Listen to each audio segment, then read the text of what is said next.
Jobb kocsiba be, ablakot le, könyököt ki, kettesbe be. Nagy király, a hangerő, melletted a szőkenő.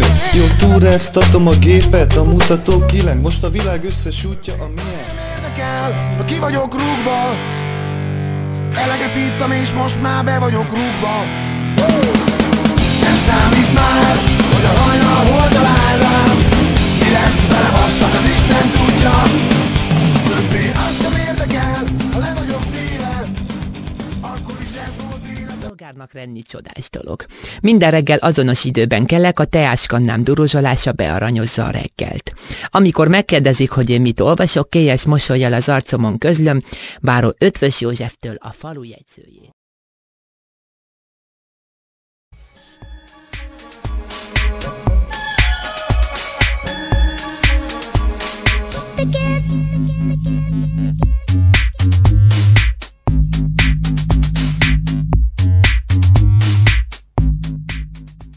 Szavak úgy jönnek belőlem, előre szólok, hogy senki nem menekül előlem.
Micsoda?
Vannak balhé, lesz nagy balhé.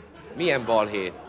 Mondta, hogy nagy balhé lesz, balhé lesz, balhé lesz, balhé lesz. Balhé lesz,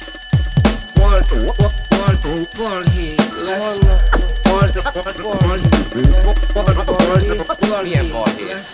Mondta, hogy nagy balhé lesz, balhé lesz, balhé lesz.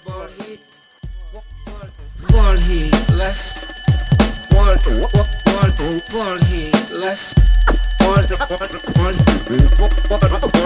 Balhé lesz.